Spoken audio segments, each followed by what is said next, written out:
விக்னேஸ்வராய நமக. மம குலதேவதாமணியப்ப சுவாமியே நமக. பேரன்பு மிக்க 360 டிவி சேனல்களுக்கு ஜோதிடர் முத்துசாமியின் இனிய வணக்கங்கள். யோகாதிபதி செவ்வாய், அவரோடு சுக்கிரன், இவர்களுடைய இணைவு உங்கள் ராசியை பார்க்கும் காரணத்தினால் இந்த வாரம் சுப யோக பலன்களை நிறைய அனுபவிக்க காத்திருக்கக்கூடிய கடகராசி அன்பர்களே, உங்களுக்கு இந்த வாரம் அதாவது நிகழும் மங்களகரமான ஸ்ரீ சோபகிருது வருடம் தை மாதம் 28ஆம் தேதி முதல் மாசி மாதம் 5ஆம் தேதி வரை 11/2/2024 முதல் 17/2/2024 வரையான இந்த வாரத்திற்கான பலாபலன்கள். முதல்ல சந்திராசிரமமோ வேதியோ இல்லாமல் இருந்தால் அந்த வாரம் ஒரு நல்ல வாரமாக அமையக்கூடிய வாய்ப்பு உண்டு. ஆனால் இந்த வாரத்தில் பொறுத்தளவு பார்த்திங்கன்னா, வாரத்தின் துவக்க நாள் அப்படின்னு சொல்லக்கூடிய அந்த ஞாயிறு மற்றும் திங்கட்கிழமையில் சதய நட்சத்திரம் புரட்டாதி நட்சத்திரம் வரக்கூடிய காரணத்தினால அன்று உங்களுக்கு சந்திராசிரம தினமாக அமையக்கூடிய வாய்ப்பு உண்டு. கடகராசி என்பது பொதுவாக கிரக அமைப்புகள் தான் முக்கியம். அதன்படி உங்கள் ராசிக்கு 3ஆம் இடத்திலே கேது பகவானும், 7ஆம் இடத்திலே செவ்வாய் பகவானோடு சுக்கிர பகவானும், அட்டமஸ்தானத்திலே சனி பகவானும் சூரிய பகவானும் அவரோடு புத பகவானும் உங்கள் ராசிநாதனும் இணைய போகிறாங்க. பாக்கியஸ்தானத்தில் ராகு பகவானும் 10லே குரு பகவானும் அமர்ந்திருக்கிறார்கள்.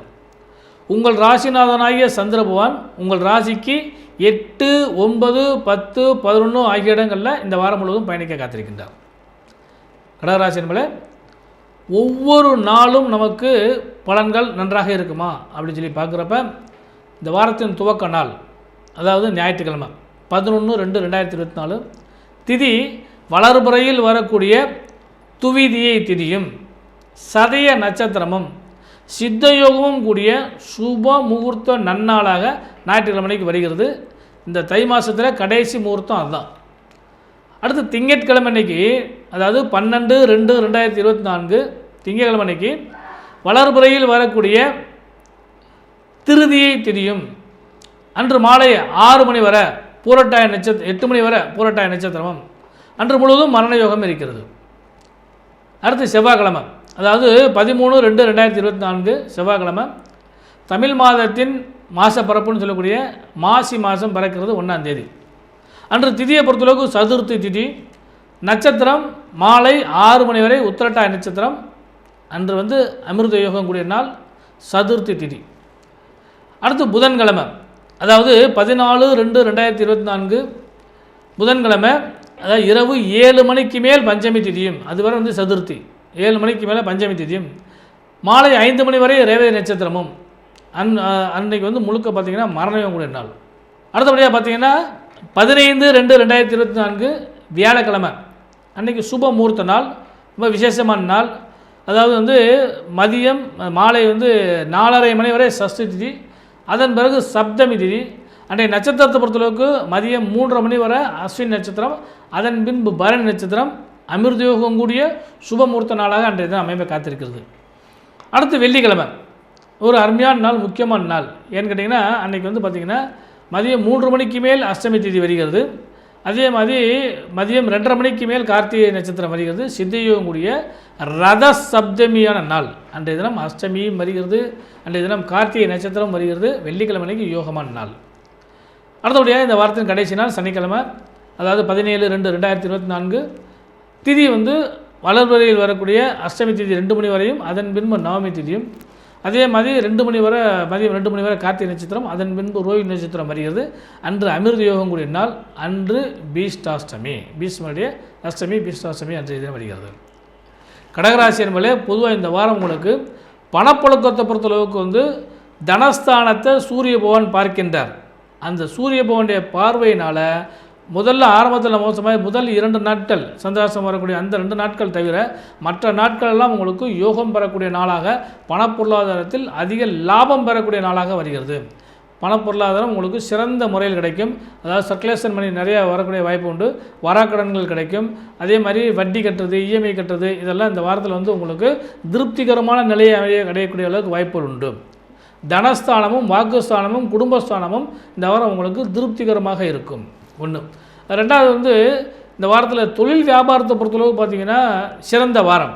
ஏன்னா முதல் சொன்ன மாதிரி செவ்வாய் பகவானுடைய பார்வை இந்த வட்டம் 10ஆம் இடத்தை பார்க்குற காரணத்தினால அந்த செவ்வாய் புது புது முயற்சிகளையும் தொழில் ரீதியாக வியாபார ரீதியாக மாற்றங்களையும் தருவதற்கான வாய்ப்பு உண்டு. புதுசாக கடை வைக்கணும் அப்படின்னு நினைக்கிறவங்களும் அல்லது இருக்க தொழிலை அபிவிருத்தி செய்யணும்னு நினைக்கிறவங்களுக்கெல்லாம் இந்த கடகராசிக்காரங்களுக்கு நல்ல யோகம் கிடைக்கும். இதில் குறிப்பாக பார்த்திங்கன்னா அட்டமத்து சனி ஓடிட்டு இருக்க நேரத்தில் இந்த மாதிரிலாம் செய்யலாமா அப்படின்னு சொல்லி சிலருக்கு கேள்விகள் வரும். ஆனால் கிரக அமைப்புகளும் யோகங்களும் நன்றாக இருந்தால் சில விஷயங்களை நம்ம சரி பண்ணிக்கலாம் அப்படிங்கிற விதிப்படி இந்த வாரத்தில் வந்து அந்த வாய்ப்புகள் நிச்சயமாக உங்களுக்கு கிடைக்கும். ஒன்று. ரெண்டாவது பொறுத்தளவு உத்தியோகஸ்தலை பொறுத்தளவு பார்த்திங்கன்னா எதிர்பார்த்த பல திருப்பங்களும் எதிர்பாராத பல மாற்றங்களும் கிடைக்கிறதுக்கான வாய்ப்பு உண்டு. ஏன்னா சூரியன் வந்து உங்கள் ராசிக்கு 8ஆம் இடத்துல உட்காந்துருக்கல அலைச்சல் மன உளைச்சல் இதெல்லாம் தர்றதுக்கான வாய்ப்பு கொடுக்கும். வேலையில் வந்து கொஞ்சம் பலு ஜாஸ்தியாக இருக்கும். கீழே பணிபுரியக்கூடியவங்க வந்து ஒத்துழைக்கிறதுக்கான வாய்ப்பு கொஞ்சம் குறைவாக நிற்கும்.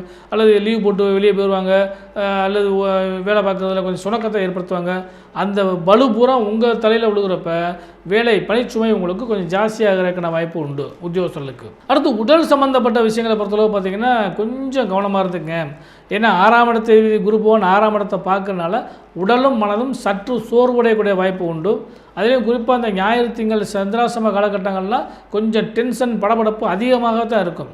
அதனால் இந்த நாட்களெல்லாம் கொஞ்சம் கவனமாக கடந்து சென்றீங்கன்னா உடல் ரீதியான பாதிப்புகள் வந்து கொஞ்சம் குறையும். அடுத்து மாணவ செல்வங்கள். மாணவ செல்வங்களே இந்த வாரம் வந்து உங்களுக்கு எச்சரிக்கையான வாரம் தான் சொல்லுவோம். ஏன்னா இந்த விளையாட்டுத்துறையில் இருக்க மாணவர்கள்லாம் தேவையில்லாமல் கொஞ்சம் கீழே மேலே விழுந்து அடிபடுறதுக்கான வாய்ப்புகள் கிடைக்கும்.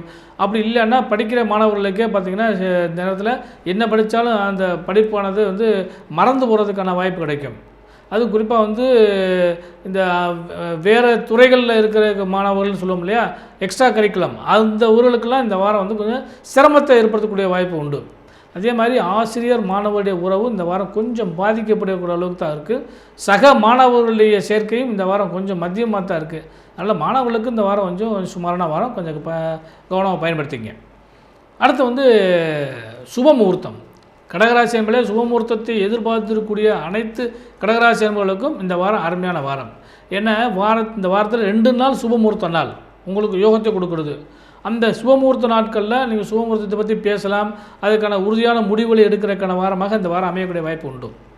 அடுத்து பெண்களுக்கு கணவன் மனைவி உறவு அந்யோன்யப்படும், மிக அற்புதமான பலன். ஏன்னா செவ்வாய் சுக்கிரன் நினைவு எப்பயுமே பார்த்திங்கன்னா பூர்வ ஜென்மத்தால் ஏற்பட்ட பந்தம்னு சொல்லுவோம். அந்த அளவுக்கு யோகம் படைத்த வாய்ப்புகள் நிச்சயமாக உண்டு. அடுத்து வந்து மனபலம், காதல் பலம், இவெல்லாம் வந்து இந்த வாரம் உங்களுக்கு சிறந்த நற்பலனை தர்றதுக்கான வாய்ப்பு உண்டு. தொழில் ரீதியாக பல விஷயங்களை எதிர்பார்க்கக்கூடிய பெண்களுக்கும் தொழில் சம்மந்தப்பட்டதில் நல்ல லாபங்கள் கிடைக்கும். உத்தியோகஸ்தர்களுக்கும் ஒரு மத்தியமான பலன்கள் கிடைக்கும். பொதுவாக இந்த வாரத்தை பொறுத்தளவுக்கு கடகராசி என்பவர்களுக்கு லாபமும் யோகமும் அதோடு சிறிது நிதானமும் இருக்க வேண்டிய வாரமாக அமைகிறது. ஜோதிடரின் இனிய நல்வாழ்த்துக்கள்.